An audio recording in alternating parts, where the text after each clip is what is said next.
जय हिंद दोस्तों, ट्रेनिंग गुरु चैनल में आपका स्वागत है। दोस्तों लो आज फिर आ गया आपके लिए मस्ट इम्पॉर्टेंट जी के प्रश्नों के साथ। सेशन को छोड़ के नहीं जाइएगा।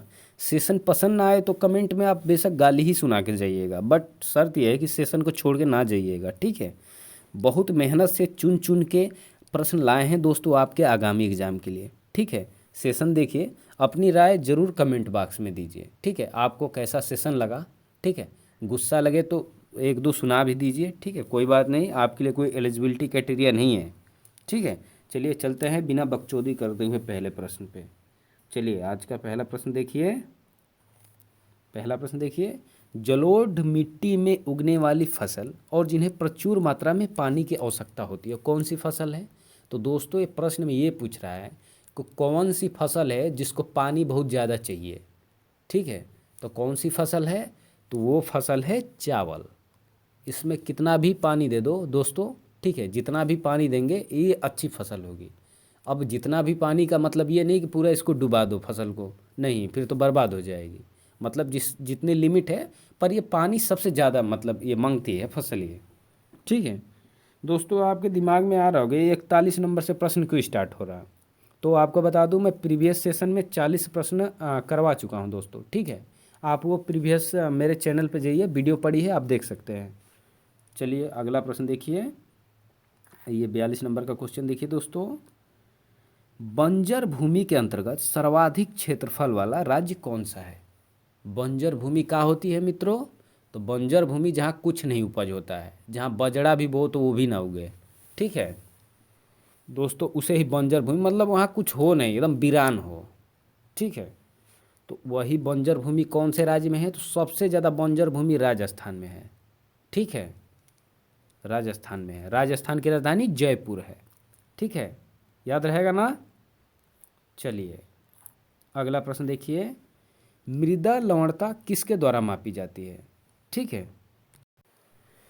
तो दोस्तों मृदा लवणता किसके द्वारा मापी जाती है, तो चालकता मापी द्वारा, ठीक है, चालकता मापी द्वारा, ठीक है। चलिए अब ये दोस्तों ये एक प्रश्न ऐसा है, इसको मैं ब्लर कर दिया हूँ, ठीक है। ये प्रश्न मेरे को सही नहीं लग रहा था दोस्तों, ठीक है। चलिए तो इस 44 नंबर को क्वेश्चन को कट करते हैं और नेक्स्ट क्वेश्चन पे चलते हैं, ठीक है। चलिए चलिए अगले प्रश्न पे चलते हैं। हाँ ये रहा अगला प्रश्न, भारत की जलवायु कैसी है। तो भारत की जलवायु कैसी है दोस्तों, तो उष्णकटिबंधीय मानसूनी जलवायु है, ठीक है। भारत की जलवायु कैसी है, उष्णकटिबंधीय मानसूनी जलवायु है, ठीक है दोस्तों। अगर आपके एग्ज़ाम में आ जाए तो आपको क्या लगाने हैं, जैसे मान लो आपके आगामी एग्ज़ाम जो भी हो आने वाले हैं, उसमें अगर प्रश्न में आ जाए भारत की जलवायु कैसी है, तो क्या लगाएंगे, उष्णकटिबंधीय मानसूनी जलवायु, ठीक है, दूसरा कुछ नहीं लगाइएगा। चलिए अब नेक्स्ट क्वेश्चन देखिए, गर्म शुष्क मौसम के दौरान दोस्तों, गर्म शुष्क मौसम के दौरान भारतीय उपमहाद्वीप पर सबसे कम दबाव किस क्षेत्र का होता है। दोस्तों प्रश्न देखिए, प्रश्न अच्छे हैं ना। चलिए इसका क्या प्रश्न है, गर्म शुष्क मौसम के दौरान भारतीय उपमहाद्वीप पर सबसे कम दबाव किस क्षेत्र का होता है। तो किस क्षेत्र का होता है, उत्तर पश्चिम का, ठीक है। यहाँ पर क्या होता है, सबसे कम दबाव होता है, ठीक है। चलिए अब अगला प्रश्न देखिए, चलिए ये अगला प्रश्न देखिए, अक्टूबर और नवंबर के महीनों में भारी वर्षा कहाँ होती है। तो कहाँ होती है, कोरोमंडल तट पर, ठीक है। ये कहाँ है दोस्तों, ये मतलब ये भारत का ना दक्षिणतम पॉइंट पे है, ठीक है। इस समय हमारे यहाँ ये यूपी बिहार में इधर जब पूर्वी की तरफ क्या होता है, तो ठंड पड़ती है, ठीक है। अभी देख रहे हैं नवंबर चल रहा है ना, ठंडी लग रही है ना, हाँ। तो अक्टूबर नवंबर में इधर ठंडी, उधर क्या होती है, तो तगड़ी बारिश होती है, ठीक है। चलिए अगला प्रश्न देखिए, चेन्नई में दक्षिण पश्चिम मानसून से अन्य स्थानों की तुलना में कम वर्षा क्यों होती है, ठीक है। क्या प्रश्न पूछ रहा है, एक बार प्रश्न को रिपीट कर दे रहे हैं, ठीक है। चेन्नई में दक्षिण पश्चिम मानसून से अन्य स्थानों की तुलना में कम वर्षा क्यों होती है। तो क्यों होती है? क्योंकि मानसून कोरोमंडल तट के समांतर चलता है और चेन्नई बहुत गर्म है और नमी को संघनित नहीं होने देता। वे अपतटीय हवाएं हैं। ठीक है दोस्तों, ये सारे कारण हैं जो ऊपर प्रश्न के मतलब उसके उत्तर हैं। ठीक है, ये एक बार फिर से मैं आपको रिपीट कर दे रहा हूँ। ठीक है, चलिए। चेन्नई में दक्षिण पश्चिम मानसून से अन्य स्थानों की तुलना में कम वर्षा क्यों होती है? तो ये सारे प्रश्न के उत्तर हैं। क्यों होती है? क्योंकि मानसून कोरोमंडल तट के समांतर चलता है, चेन्नई बहुत गर्म है और नमी को संग्रहित नहीं होने देती, और वे अपतटीय हवाएं हैं। ठीक है, चलिए दोस्तों, बोरिंग क्लास तो नहीं लग रही है आपको? बोरिंग सेशन तो नहीं लग रहा? सेशन को अंत तक देखिएगा, सेशन छोड़ के ना जाइएगा। ठीक है, सारे प्रश्न इंपॉर्टेंट है दोस्तों, आप भी देख लीजिए। चलिए अगला प्रश्न देखिए। गुवाहाटी से चंडीगढ़ तक मानसूनी बारिश को क्या रुख है? दोस्तों, गुवाहाटी से चंडीगढ़ तक मानसूनी बारिश का क्या रुख है? तो क्या रुख है? हासन ट्रेड 1 वर्ष में। ठीक है दोस्तों, तो दोस्तों थोड़ा प्रश्न को ध्यान से देखिएगा। ये प्रश्न बोल रहा है गुवाहाटी से चंडीगढ़ तक मानसूनी बारिश का क्या रुख है? तो क्या रुख है? हासन ट्रेड 1 वर्ष में। इसका यही रुख है, हासन ट्रेड 1 वर्ष में इसका रुख है। ठीक है, चलिए अगला प्रश्न देखिए। 50 सेंटीमीटर से कम वर्षा वाला क्षेत्र कौन सा है? तो 50 सेंटीमीटर से कम वर्षा वाला क्षेत्र लेह लद्दाख है। ठीक है, प्रश्न को फिर से ध्यान से देखिएगा। 50 सेंटीमीटर से कम वर्षा वाला क्षेत्र कौन सा है? तो लेह लद्दाख है। ठीक है, चलिए अगला प्रश्न देखिए। दो नदियों के बीच उपजाऊ भूमि क्या कहलाती है? क्या कहलाती है? दोआब कहलाती है। क्या कहलाती है? दोआब। देखिए, दो नदियाँ दोआब, मतलब दो नदियों के बीच उपजाऊ भूमि क्या कहलाती है? ठीक है, जैसे दोस्तों मान लो दो नदी हैं। ठीक है, एक जैसे गर्मी के दिनों में क्या होता है ना कि इधर की मतलब इधर की सूख जाती है, उधर तो बीच में ना खाली स्थान हो जाता है। तो यदि आप मतलब कोई फसल उगाने चाहो, ककड़ी, खीरा, तरबूज, कुछ भी उगाओ वहाँ, तो उस भूमि को क्या कहते हैं? वहाँ पे वही भी उगेगा ही। आप सोचो वहाँ चावल कर लो, गेहूँ गेहूँ की फसल वहाँ पे उगा लो, वो नहीं उगेगा वहाँ। ठीक है ना, वहाँ सब्जी उगा लो। ठीक है, ये सब उग जाएगा, तो उसको दोआब कहते हैं उस भूमि को। ठीक है ना। चलिए अगला प्रश्न देखिए। भारतीय प्रायद्वीप की सबसे लंबी नदी कौन सी है? तो भारतीय प्रायद्वीप की सबसे लंबी नदी गोदावरी नदी है। इंपॉर्टेंट क्वेश्चन है दोस्तों, इसके आगे इंपॉर्टेंट लगा दीजिएगा। ठीक है, भारतीय प्रायद्वीप की सबसे लंबी नदी कौन सी है? गोदावरी नदी है। याद रहेगा ना?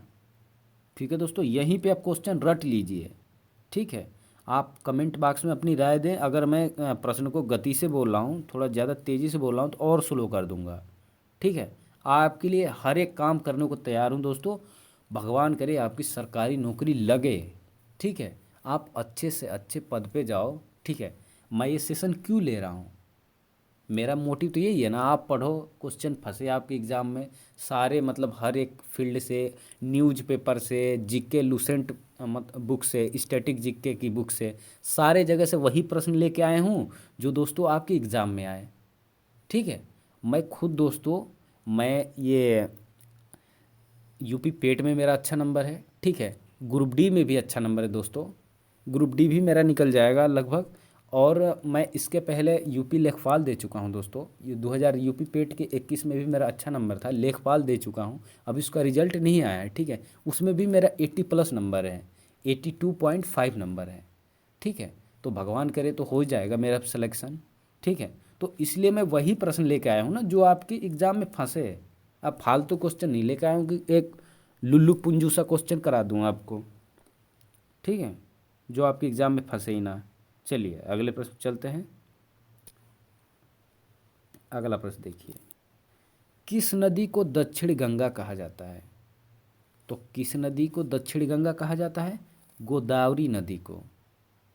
ठीक है, प्रश्न को ध्यान दीजिएगा। किस नदी को दक्षिण गंगा कहा जाता है? तो दक्षिण गंगा किसको कहा जाता है? गोदावरी को। ठीक है, चलिए अगला प्रश्न देखिए। किस नदी का उद्गम भारत से बाहर है? मतलब ये कौन सी नदी है जो भारत के बाहर से उद्गम है, भले एंटर करती है इंडिया में, पर उसका उद्गम है भारत से आउट ऑफ इंडिया। तो ब्रह्मपुत्र नदी का, ठीक है। ये जो ब्रह्मपुत्र नदी है दोस्तों, ये भारत के बाहर से इसका उद्गम है, एंटर मतलब भारत में करती है। चलिए दोस्तों, थोड़ा पानी पी लेते हैं, मुश्किल से आप 10 सेकंड वेट कीजिए, यहीं पे पानी है, ठीक है। चलिए अगला प्रश्न देखिए, सिंधु नदी किस पर्वत श्रेणी से निकलती है? तो सिंधु नदी है दोस्तों, ये किस पर्वत श्रेणी से निकलती है? कैलाश पर्वत श्रेणी से, ठीक है। चलिए अगला प्रश्न देखिए, भारत में कौन सी नदी, ठीक है, विभ्रंश घाटी में बहती है? तो भारत में कौन कौन सी नदी है जो विभ्रंश घाटी में बहती हैं? तो नर्मदा, ताप्ती और दामोदर नदी, ठीक है। ये थोड़ा नाम अटपटा है, ठीक है ना, पर इसको ध्यान से देखिएगा फिर से, इसलिए मैं नाम अटपटा है, दोबारा मैं रिपीट कर रहा हूँ क्वेश्चन को। भारत में कौन सी नदी विभ्रंश घाटी में बहती है? तो कौन सी नदी बहती है? तो इसमें 3 नदियाँ हैं, नर्मदा, ताप्ती, दामोदर नदी, याद रहेगा ना। चलिए चलते हैं अगले प्रश्न पे। चलिए अगला प्रश्न देखिए दोस्तों, भागीरथी और अलकनंदा का संगम कहाँ होता है? ठीक है, देखो दोस्तों, प्रश्न नंबर सारे इंपॉर्टेंट है, एक भी अंडू बंडू क्वेश्चन नहीं लेके आए हैं जो आपके एग्जाम में मतलब ना एकदम ही नॉर्मल क्वेश्चन जो लुल्लू पंजू की एक एक लाइनर में ऐसे देखते हैं दोस्तों, जो कई लोग पढ़ाते हैं आपको ऐसे आसान आसान से क्वेश्चन करा देते हैं जो एग्ज़ाम में जाने पाते नहीं है। मैंने खुद एग्ज़ाम दिया दोस्तों, जाकर मैंने वहाँ देखा कि कैसे प्रश्नों का यहाँ संग्रह एग्जामिनर कर रहा है वहाँ पे, ठीक है। उसी हिसाब से मैंने चुन चुन के प्रश्न लाया हूँ, ठीक है। चलिए, भागीरथी और अलकनंदा का संगम कहाँ होता है? तो कहाँ होता है दोस्तों? देवप्रयाग में होता है, ठीक है। चलिए नेक्स्ट क्वेश्चन देखिए, कौन सी नदी अपनी धारा बदलने के लिए प्रसिद्ध है? समझ रहे दोस्तों, क्वेश्चन ये बोला कौन सी नदी है जो अपनी धारा बदलने के लिए प्रसिद्ध है, और कहीं से बहने लगे मतलब यू अपनी दिशा बार बार बदले, ठीक है। और कौन सी नदी है? कोसी नदी है, ठीक है। चलिए अगला प्रश्न देखिए, ज्वार नदी मुख मुहाना कौन सी नदी बनाती है? तो कौन सी नदी बनाती है? नर्मदा नदी बनाती है, ठीक है। ये कह रहा है क्वेश्चन में, ज्वार नदी मुख कौन सी नदी बनाती है, ठीक है। इसको कौन सी नदी बनाती है? तो नर्मदा नदी बनाती है, ठीक है। चलिए अगला प्रश्न देखिए, सतपुड़ा और विद्या के बीच कौन सी नदी बहती है? दोस्तों, सतपुड़ा और विद्या के बीच, ठीक है, कौन सी नदी बहती है? तो ये भी नर्मदा नदी बहती है, ठीक है। ठीक है दोस्तों, अब आपको बता दूं नर्मदा नदी ये कौन से मतलब कहाँ पे विलय होती है? तो ये आप ध्यान रखिएगा, ठीक है, ये अरब सागर में जाके गिर जाती है, ठीक है। बहुत सारी नदियाँ हैं दोस्तों जो बंगाल की खाड़ी में गिरती है, भाई ये उल्टा बहती है नर्मदा नदी, ठीक है, ये जाके अरब सागर में गिरती है, ठीक है। अगर आपको प्रश्न में ऐसे पूछ दिया जाए, ठीक है, कि नर्मदा नदी किस में जाकर विलय हो जाती है? ये अरब सागर में विलय हो जाती है, ठीक है। चलिए अब मैं विस्तृत नहीं बता रहा हूँ, अब दोस्तों विस्तृत होता तो बड़ा लंबा सेशन खिंच जाएगा, ठीक है, कि कौन कौन सी नदियाँ बंगाल के खाड़ी में गिरती हैं, कौन कौन सी अरब सागर में जाके गिरती हैं, ठीक है। बट एक दो नदी ये इसको इम्पॉर्टेंट है, नर्मदा नदी, इसको याद रख लीजिएगा, ठीक है। चलिए अगला प्रश्न पे चलिए, सूरत शहर किस नदी के तट पर स्थित है? तो सूरत शहर किस नदी के तट पर स्थित है? ताप्ती नदी, ठीक है। सूरत है कहाँ? ये गुजरात में है, ठीक है। किस नदी के तट पर स्थित है? ताप्ती नदी के तट पर, ठीक है। चलिए अगला प्रश्न देखिए, भारत की किस नदी में अंतर्दर्शीय जल निकासी है? प्रश्न को ध्यान से देखिएगा, प्रश्न क्या कह रहा है। मैं कह रहा हूँ दोस्तों, वही प्रश्न लाया हूँ जो आपकी एग्जाम में आने की संभावना है, ठीक है, वही प्रश्न मैं सेलेक्ट किया हूँ। क्योंकि दोस्तों मैं जब खुद कॉम्पिटिटिव एग्ज़ाम दिया हूँ तो मैं जानता हूँ कि एग्जामिनर क्या पूछ रहा है। फालतू का टाइम बर्बाद करने इसमें दोस्तों वैसे प्रश्न को नहीं आपको पढ़ाऊँ कि जो आपके एग्ज़ाम में ना आए। ठीक है, चलिए प्रश्न को फिर से रिपीट करते हैं। भारत की किस नदी में अंतर्दर्शीय जल निकासी है? तो किस नदी में है? तो लूनी नदी में है। ठीक है, चलिए अगला प्रश्न देखिए। भारत के कृत्रिम बंदरगाह कौन से हैं? ठीक है, तो भारत के कृत्रिम बंदरगाह कौन से हैं? तो ये चेन्नई या मद्रास। कृत्रिम बंदरगाह मतलब दोस्तों जो मानव निर्मित, जो देखो प्राकृतिक वो होता है जो मतलब ऑटोमेटिक प्रकृति द्वारा बना होता है। ठीक है, समझ रहे हैं? और कृत्रिम वो होता है जो मानव द्वारा बनाया जाता है। ठीक है, कहा जाता है ना प्राकृतिक वर्षा और एक कृत्रिम वर्षा। ठीक है, जो कृत्रिम वर्षा दोस्तों जो मतलब मानो कुछ आयोनाइजेशन करा के वो करते हैं ना कृत्रिम वर्षा, बट जो प्राकृतिक वर्षा होती है दोनों में अलग है ना। तो सेम यहाँ पे ये बात कह रही है इस प्रश्न में। ठीक है, तो कृत्रिम बंदरगाह चेन्नई या मद्रास हैं। चलिए अगला प्रश्न देखिए दोस्तों। एग्जाम्पल इसलिए दे रहा हूँ सिंपल में कि आप समझ जाएं।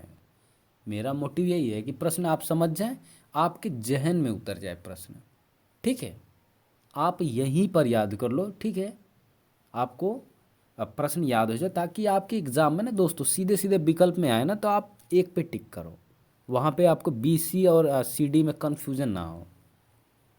चलिए अगला प्रश्न देखिए। भारत में कितने मुख्य बंदरगाह हैं? तो भारत में कितने मुख्य बंदरगाह हैं? तो 12 मुख्य बंदरगाह हैं। ठीक है, ठीक है दोस्तों। चलिए नेक्स्ट क्वेश्चन चलते हैं। नेक्स्ट क्वेश्चन देखिए। नेक्स्ट क्वेश्चन है दोस्तों, मूल रूप से पर्यावरण नियोजन से संबंधित संगठन है। ठीक है, तो मूल रूप से पर्यावरण नियोजन से संबंधित संगठन कौन है? नीरी है। ठीक है, इंपॉर्टेंट क्वेश्चन है दोस्तों, इसके आगे इंपॉर्टेंट लगा दे रहे हैं। मूल रूप से पर्यावरण नियोजन से संबंधित संगठन नीरी है। ठीक है, चलिए अगला प्रश्न देखिए। शांत घाटी किस राज्य में है? तो शांत घाटी दोस्तों किस राज्य में है? तो केरल राज्य में है। ठीक है, अब बात आती है केरल की। तो केरल की राजधानी कहाँ है? तिरुवनंतपुरम। यहाँ के मुख्यमंत्री कौन है? तो पिनरई विजयन है। ठीक है, और यहाँ के राज्यपाल कौन है? मोहम्मद आरिफ हैं। ठीक है, ये साक्षरता में सबसे आगे है। ठीक है दोस्तों, केरल जो राज्य है हमारे भारत का जो राज्य है, ये साक्षरता दर इसकी 97 पॉइंट कुछ कुछ है। और सबसे कम में साक्षरता में कौन है? बिहार है। ठीक है, जिसकी राजधानी पटना है। वहाँ के सीएम कौन है? नीतीश कुमार हैं। वहाँ के राज्यपाल कौन है? फागू चौहान हैं। सब याद रहेगा ना? चलिए सब याद कर लीजिए। चलिए अगला प्रश्न देखिए। केरल की नीरव घाटी में स्थित वन किस प्रकार के वनों का उदाहरण है? दोस्तों प्रश्न को ध्यान से देखिएगा। दोस्तों ये मतलब इस सेशन में ना मैं ज़्यादा भूगोल से क्वेश्चन लाया हूँ। ठीक है, प्रीवियस में मैं ancient history, medieval history, modern history सब कुछ कवर करूँगा। सब कुछ कवर करूँगा, करंट के भी क्वेश्चन कवर करूँगा। आपके जो एग्ज़ाम में जीके जीएस का पोर्शन आ रहा A to Z कवर करूँगा। ठीक है, बस मेरे आप चैनल को सब्सक्राइब करें। ठीक है, मेरे चैनल से बने रहें। ठीक है, आपको मेरी सॉरी दोस्तों, पढ़ाने का स्टाइल अच्छा लग रहा है दोस्तों तो आप कमेंट बॉक्स में थोड़ा मोटिवेशन दें हमें भी, ताकि हम कंटिन्यू करते रहें सेशन को। चलिए अगला प्रश्न देखिए फिर से। केरल की नीरव घाटी में स्थित वन किस प्रकार के वनों का उदाहरण है? तो किस प्रकार के वनों का उदाहरण है? उष्णकटिबंधीय वर्षा वनों का उदाहरण है। ठीक है, चलिए अगला प्रश्न देखिए। भारत का पहला राष्ट्रीय उद्यान कौन सा है? तो जिम कॉर्बेट राष्ट्रीय उद्यान। ठीक है, यहाँ पे दोस्तों ये मतलब आप यहाँ पे लिख लीजिए जिम कॉर्बेट राष्ट्रीय उद्यान। ठीक है, और इसका नवीनतम नाम क्या हो गया है? रामगंगा नेशनल पार्क हो गया है। ठीक है, रामगंगा राष्ट्रीय उद्यान हो गया इसका नवीनतम। ये सबसे पुराना, ये कहाँ पर है? उत्तराखंड में है, ध्यान रखिएगा। इसमें सारे एडिशनल पॉइंट मैं आपको फिर से बता दे रहा हूँ। भारत का पहला राष्ट्रीय उद्यान जिम कॉर्बेट राष्ट्रीय उद्यान, और इसका नवीनतम नाम क्या हो गया है? इसका नवीनतम नाम रामगंगा नेशनल पार्क हो गया है। ठीक है, और ये है कहाँ? तो उत्तराखंड में। उत्तराखंड की राजधानी देहरादून है। ठीक है, चलिए चलते हैं अगले प्रश्न पे। सेशन छोड़ के ना जाइएगा दोस्तों, सेशन को लाइक कीजिएगा। पारिस्थितिक संतुलन बनाए रखने के लिए भारत में जंगल का अनुपात कितना होना चाहिए? तो कितना होना चाहिए? 31 से 34% होना चाहिए। ठीक है, पारिस्थितिक संतुलन बनाए रखने के लिए भारत में जंगल का अनुपात कितना होना चाहिए? कितना होना चाहिए? 31 से 34% होना चाहिए। ठीक है, इससे 31 से 34% दोस्तों जब बन रहेगा तो पारिस्थितिक संतुलन बना रहेगा। ठीक है, चलिए दोस्तों आज का अंतिम प्रश्न देखिए। मैं प्रतिदिन 30 प्रश्न कराता हूँ। ठीक है, अब अगले 30 प्रश्न का सेशन मैं कर लूँगा। ठीक है, चलिए ये आज का सेशन का अंतिम प्रश्न देखिए। गंगा डेल्टा के मैंग्रोव वनों को क्या कहते हैं? तो गंगा डेल्टा के मैंग्रोव वनों को क्या कहते हैं? सुंदरबन कहते हैं। ठीक है, आज का अंतिम प्रश्न है, फिर से रिपीट कर रहे हैं। गंगा डेल्टा के मैंग्रोव वनों को क्या कहते हैं? तो क्या कहते हैं दोस्तों? सुंदरबन कहते हैं। ठीक है दोस्तों, कल के सेशन से फिर से स्टार्ट करेंगे 71 से। ठीक है, चलिए सेशन कैसा लगा दोस्तों कमेंट बॉक्स में अपनी राय ज़रूर दें। ठीक है, मेरी टीचिंग स्टाइल कैसी लगी दोस्तों? अगर कोई भूल चूक से कुछ गलत वर्ड यूज कर लिया होगा तो माफ़ी मांगता हूँ दोस्तों। ठीक है, मेरा मोटिव यही है दोस्तों कि आप इंटरटेनमेंट करके पढ़ाई करें। ठीक है, आप बोर ना हो सेशन में। ठीक है दोस्तों, चलिए मिलते हैं फिर कल। ठीक है, बाय बाय। ठीक है दोस्तों, धन्यवाद आपका।